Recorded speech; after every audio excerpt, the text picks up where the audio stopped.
So ಮೊದಲನೇದಾಗಿ Greenland ಅಥವಾ ವೆನೆಜುವೆಲಾ ಬಂದಿರುವಂಥ ಪರಿಸ್ಥಿತಿ ಇದು ಮುಂದೆ ಹೋಗಿ ಎಲ್ಲಿಗೆ ನಿಲ್ಲುತ್ತೆ, ಇದೇ ರೀತಿಯಾಗಿ ಮುಂದುವರಿದರೆ ಏನು ಕತೆ ಅಂತ ಹೇಳಿ ಟ್ರಂಪ್ ಈ ನಿರ್ಧಾರದಿಂದ? ವೆನೆಜುಲಾ ನಾಯಕ ನಿಕೋಲಸ್ ಮಡ್ರೋ ಮತ್ತು ಅವರ ಪತ್ನಿಯನ್ನು ಜನವರಿ 3ರಂದು ಅಮೆರಿಕದ ಸೇನೆ ಅಪಹರಿಸಿ ನ್ಯೂಯಾರ್ಕಿಗೆ ಕೊಂಡೋಗ್ತದೆ. ಇದರಿಂದ ಅಮೆರಿಕ ಅಧ್ಯಕ್ಷ ಡೊನಾಲ್ಡ್ ಟ್ರಂಪ್ ಏನು ಸಾಧಿಸಿದ್ದಾರೆ ಅಂತ ಹೇಳಿದರೆ ಅದಕ್ಕೆ ನಾವು ಮಿಶ್ರವಾದ ಪ್ರತಿಕ್ರಿಯೆಗಳನ್ನು ಕೊಡಬೇಕಾಗ್ತದೆ. ಮೊಟ್ಟ ಮೊದಲ ಬಾರಿಗೆ ವೆನೆಜುವಾಲಾದ ಅಧ್ಯಕ್ಷ ಸೆರೆಯ ಮೂಲಕ ಮೊಟ್ಟ ಮೊದಲು ಬಂದಂತಹ ಸುದ್ದಿ ಏನಂತಂದರೆ ಅವರು ಅಲ್ಲಿಯ ಡ್ರಗ್ ಕಾರ್ಟೆಲ್ ಮೇಲೆ ದಾಳಿ ಮಾಡಿದ್ರು ಅಂತ. ಎರಡನೇದಾಗಿ ಅಲ್ಲಿಯ ತೈಲ ನಿಕ್ಷೇಪದ ಮೇಲೆ ಕಣ್ಣಿಟ್ಟಿದ್ರು. ವೆನೆಜುವೆಲಾ ಭಾರಿ ದೊಡ್ಡ ತೈಲ ನಿಕ್ಷೇಪವನ್ನು ಹೊಂದಿದೆ ಅಂತ. ಆದರೆ ಈ ಒಟ್ಟು ಡೆವಲಪ್ಮೆಂಟ್ಗಳನ್ನು ನೀವು ನೋಡಿದರೆ ಟ್ರಂಪ್ ಹೇಗೆ ಎಂಬುದನ್ನು ಒಂದು ತೀರ್ಮಾನಕ್ಕೆ ಬರಲಿಕ್ಕಾಗೋದಿಲ್ಲ. ಅವರ ಆಡಳಿತ ಆಗಲಿ ಅವರ ವ್ಯಕ್ತಿತ್ವ ಹೇಗೆ ಎಂಬುದನ್ನು ಯಾವ ಹಂತದಲ್ಲಿ ಕೂಡ ಒಂದು ಇಂಥದ್ದೇ ಕಾರಣಕ್ಕಾಗಿ ತೀರ್ಮಾನ ಮಾಡಿದ್ದಾರೆ ಅಂತ ಹೇಳಲಿಕ್ಕಾಗಲ್ಲ. ಅಲ್ಲಿ ಒಟ್ಟು ಮತ್ತೆ ಇರ್ಬೋದು. ಯಾಕಂದರೆ ಅವರು ಒಂದು ಕಡೆ ಭಾರತದ ಪ್ರಧಾನಿ ನರೇಂದ್ರ ಮೋದಿ ಅವರನ್ನು ನನ್ನ ಮಿತ್ರ ಅಂತ ಹೊಗಳ್ತಾರೆ, ಇತ್ಲಾಗೆ ವ್ಯವಹಾರಕ್ಕೆ 500% ತೆರಿಗೆ ಹಾಕ್ತೇನೆ ಅಂತ ಹೇಳ್ತಾರೆ. ಸೊ ಹೀಗಿರುವಾಗ ಟ್ರಂಪ್ ಅಮೇರಿಕಾದಲ್ಲಿ ಅಧಿಕಾರಕ್ಕೆ ಬರುವಾಗ ಏನೆಲ್ಲ ಭರವಸೆ ಕೊಟ್ಟಿದ್ರು, ಅಲ್ಲಿ ನಿರುದ್ಯೋಗ ಇತ್ತು, ಬಹಳ ದೊಡ್ಡ ಪ್ರಮಾಣದಲ್ಲಿ ಮಾದಕ ದ್ರವ್ಯ ವ್ಯಸನ ಇತ್ತು.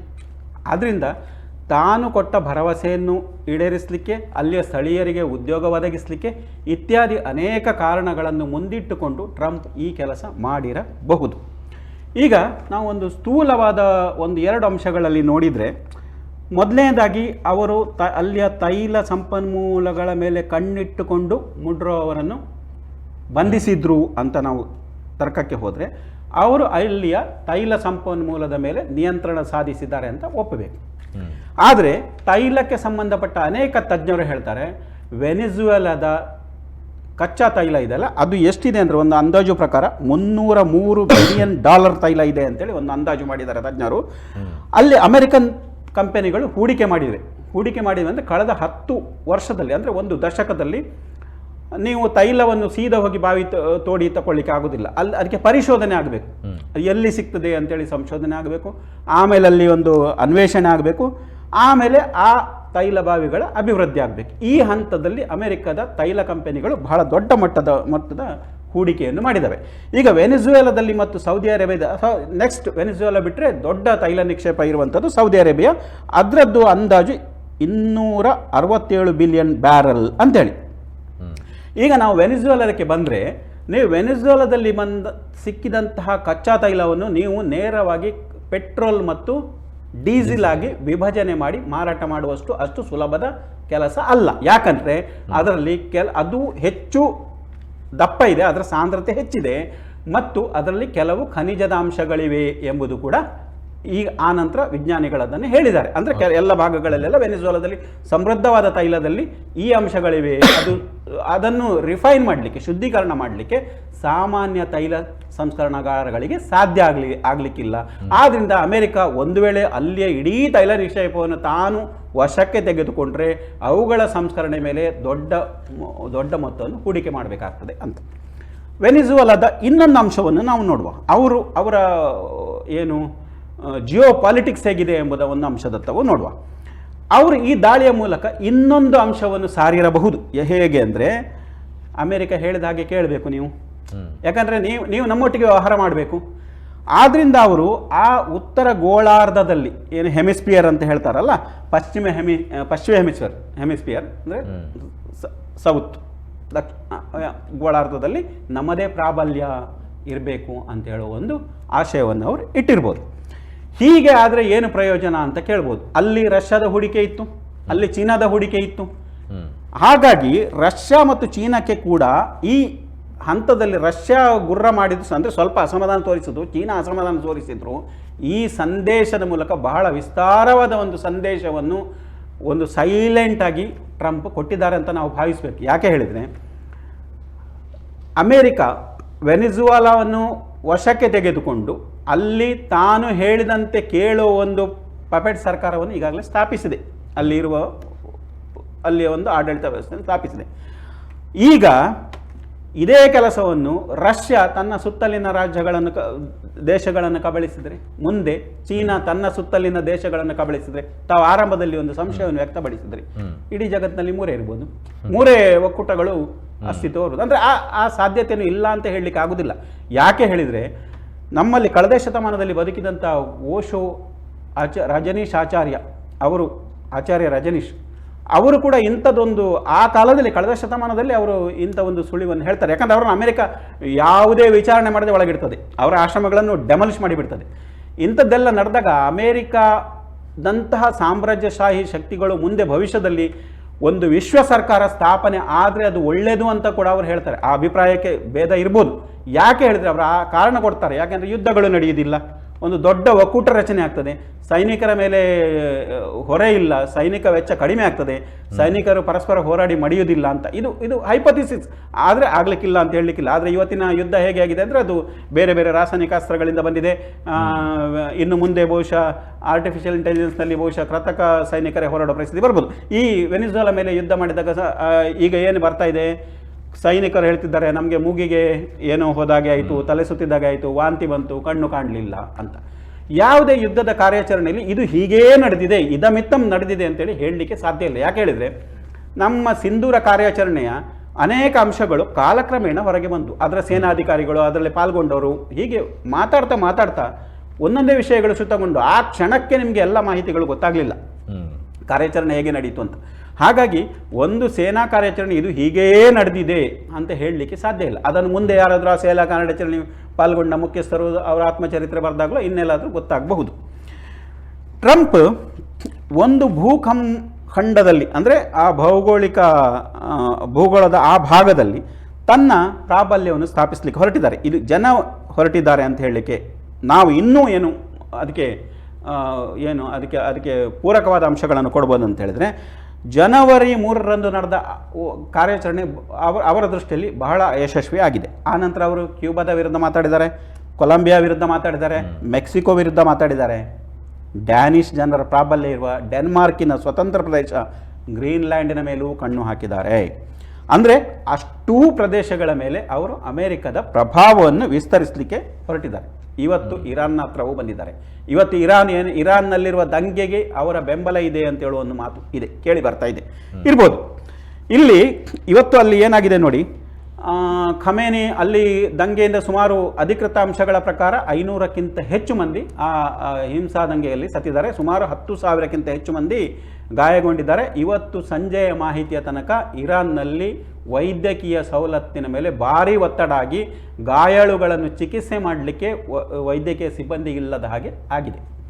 ಇವೆಲ್ಲ ಈಗ ಅಂತಾರಾಷ್ಟ್ರೀಯ ಮಾಧ್ಯಮಗಳು ಇದನ್ನು ಹೇಳ್ತಾ ಇವೆ. ಅಮೆರಿಕದ ಅಧ್ಯಕ್ಷರು ಏನು ಆ ಹೊತ್ತಿನಲ್ಲಿ ಕೂಡ ಇರಾನ್ನ ಖಮೇನಿ ಏನು ಹೇಳ್ತಾರೆ, ನಾವು ಅಮೆರಿಕದ ಸೇನೆ ನೆಲೆಗಳನ್ನು ಧ್ವಂಸ ಮಾಡಲಿಕ್ಕೆ ತಯಾರಿದ್ದೇವೆ, ನಾವು ಸಿದ್ಧರಿದ್ದೇವೆ, ನಮ್ಮಲ್ಲಿ ಕೆಪಾಸಿಟಿ ಇದೆ ಅಂತ. ಅದಕ್ಕೆ ರಿಯಾಕ್ಷನ್ ಏನು ಹೇಳ್ತಾರೆ ಟ್ರಂಪ್, ಅವರು ಆ ಮಾತನ್ನು ಹೇಳಿರ್ಬೋದು, ಆದರೆ ಆ ಕೆಲಸ ಮಾಡಬಲ್ಲರ ಅವರು ಅಂತ ಕೇಳ್ತಾರೆ. ಮೇಲಾಗಿ ನಮ್ಮ ಸೇನೆ ಸದಾ ಸಿದ್ಧ ಇದೆ ಅಂತಲೂ ಹೇಳ್ತಾರೆ. ಅದನ್ನು ಹೇಗೆ ನಿವಾರಿಸಬೇಕೆಂಬುದು ನನಗೆ ಗೊತ್ತಿದೆ ಅಂತ ಹೇಳ್ತಾರೆ. ಇಷ್ಟೆಲ್ಲ ಕಾರ್ಯಚಟುವಟಿಕೆಗಳನ್ನು ಮಾಡುವಾಗ ಒಂದು ಪಾಸಿಬಲ್ ಅಂತೇಳಿ ಒಂದು ಪುಸ್ತಕ ಬಂದಿದೆ, ಅದರ ಲೇಖಕರು ನನಗೆ ಮರ್ತೋಯ್ತು. ಅವರು ಅನೇಕ ಅಂತಾರಾಷ್ಟ್ರೀಯ ಬಿಕ್ಕಟ್ಟುಗಳನ್ನು ಪರಿಹರಿಸಲಿಕ್ಕೆ ತಂಡದಲ್ಲಿದ್ದವರು. ಅವರು ಹೇಳ್ತಾರೆ ಹೇಗೆ ಸಲಹೆಗಳನ್ನು ಕೊಡ್ತಾರೆ ಒಬ್ಬ ಅಧ್ಯಕ್ಷರಿಗೆ, ಒಂದೊಂದು ಭಾಗಕ್ಕೆ ಆಯಾ ಭಾಗದ ರಾಜಕೀಯ ಮತ್ತು ಭೌಗೋಳಿಕ ಪರಿಣಿತಿ ಇರುವಂಥ ತಜ್ಞರು ಸಲಹೆಗಳನ್ನು ಕೊಡ್ತಾರೆ. ಹಾಗಾಗಿ ಟ್ರಂಪ್ ಅವರಿಗೆ ಒಂದು ದೊಡ್ಡ ಸಲಹೆಗಾರರ ತಂಡ ಇದೆ. ಆ ಸಲಹೆಗಾರರ ತಂಡ ಹೇಳಿದ ಪ್ರಕಾರ ಅವರು ಮುಂದೆಡೆ ಹೆಜ್ಜೆ ಇಡ್ತಾರೆ. ಅದಕ್ಕೆ ಮೊದಲು ಈ ಹಿಂದೆ ಟ್ರಂಪ್ ವೆನಿಜುವೆಲಾದ ಮೇಲೆ ದಾಳಿ ಮಾಡಬೇಕು ಅಂಥೇಳಿ ಅವರ ಕೆಲವು ಸಲಹೆಗಾರರು ಸಲಹೆ ಕೊಟ್ಟಿದ್ರು ಅಂಥೇಳಿ ಈಗ ವಾಲ್ ಸ್ಟ್ರೀಟ್ ಜರ್ನಲ್ ಕೂಡ ವರದಿ ಮಾಡಿದೆ. ಆದರೆ ಟ್ರಂಪ್ ಆ ಹಂತದಲ್ಲಿ ಹೇಳ್ತಾರೆ, ನಾನು ನನ್ನದೇ ದಾರಿಯಲ್ಲಿ ಹೋಗ್ತೇನೆ ಅಂತ.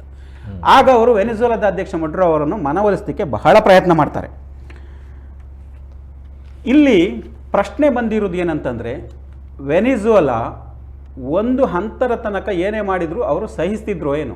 ಅವರು ಅಮೆರಿಕಾದಿಂದ ಅಕ್ರಮ ವಲಸೆಗಾರರನ್ನು ವೆನಿಜುವೆಲಾಗೆ ಡಿಪೋರ್ಟ್ ಮಾಡ್ತಾರೆ.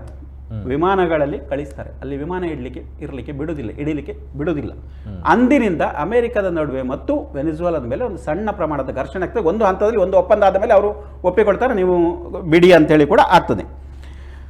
ಆದರೆ ಮೊಡ್ರ ಆಡಳಿತದಲ್ಲಿ ರಷ್ಯಾ ಮತ್ತು ಚೀನಾಗಳು ಕೂಡ ಹೂಡಿಕೆ ಮಾಡಿದವಲ್ಲ. ಮುಂದೊಂದು ದಿವಸ ಇದು ತನಗೆ ಆಪತ್ತು ಅಂತ ಹೇಳುವ ಒಂದು ಭಾವನೆ ಟ್ರಂಪ್ನ ಸಲಹೆಗಾರರಲ್ಲಿ ಬಂದಿರಬಹುದು. ಟ್ರಂಪ್ ಸಲಹೆಗಾರರು ಇದನ್ನು ಸರಿಯಾದ ರೀತಿಯಲ್ಲಿ ಕನ್ವೆ ಮಾಡಿರ್ಬೋದು. ಅಂತಿಮವಾಗಿ ಟ್ರಂಪ್ ಜನವರಿ 3ರಂದು ದಾಳಿ ಕಾರ್ಯಾಚರಣೆ ಮಾಡಿದ್ದಾರೆ. ಆ ದಾಳಿ ಕಾರ್ಯಾಚರಣೆ ಅತ್ಯಂತ ಯಶಸ್ವಿಯಾಗಿದೆ ಎನ್ನುವುದು ಸಾಬೀತಾಗಿದೆ.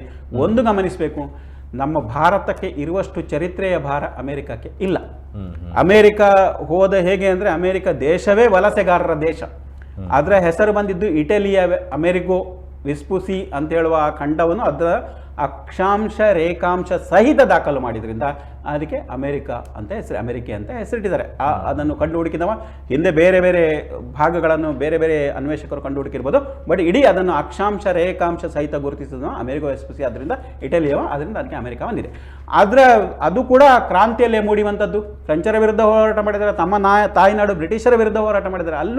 ಅಲ್ಲಿ ಆದರೆ ಇಲ್ಲಿಂದ ಹೋದವರು ಅಲ್ಲಿಯ ರೆಡ್ ಇಂಡಿಯನ್ನರು ಕೂಡ ಕೊಂದಿದ್ದಾರೆ, ಅಲ್ಲಿ ಮೂಲ ನಿವಾಸಿಗಳನ್ನು ಬದಿಗಾಕಿದ್ದಾರೆ. ಇದು ಅದರ ಚರಿತ್ರೆ.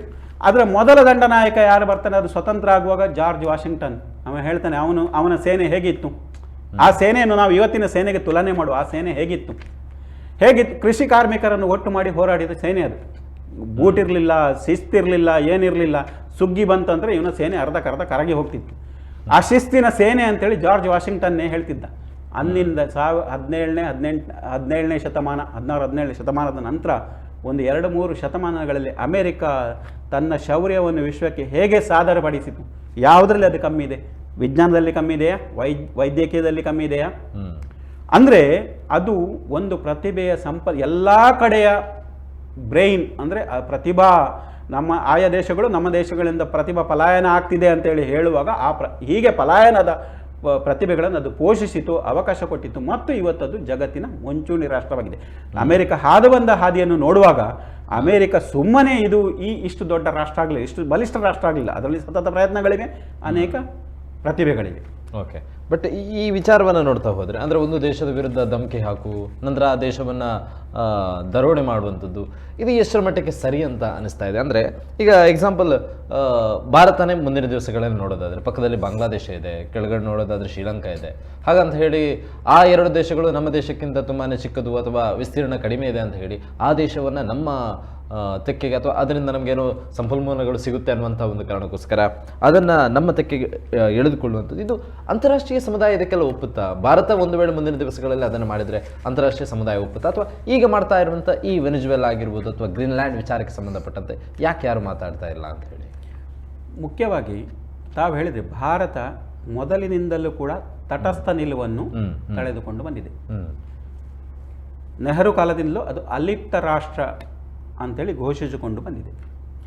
ಅಮೆರಿಕ ಆರಂಭದಿಂದಲೂ ಶಕ್ತಿ ಪ್ರದರ್ಶನ ಮಾಡ್ತಾ ಬಂದಿದೆ. ಅದು ವಿಶ್ವ ನ್ಯಾಯಾಲಯಕ್ಕೆ ಹೋದಾಗಲೂ ಕ್ಯಾರೆ ಮಾಡಲಿಲ್ಲ. ಅದು ನಿಮ್ಮ ತೀರ್ಪು ನಮಗೆ ಲಗವಿಲ್ಲ ಅಂತೇಳಿ ಹೇಳಿದ ಉದಾಹರಣೆಗಳು ಇವೆ. ಹಿಂದೆ ಇವರಲ್ಲ, ಈ ಹಿಂದಿನ ಅಧ್ಯಕ್ಷರದಲ್ಲಿ.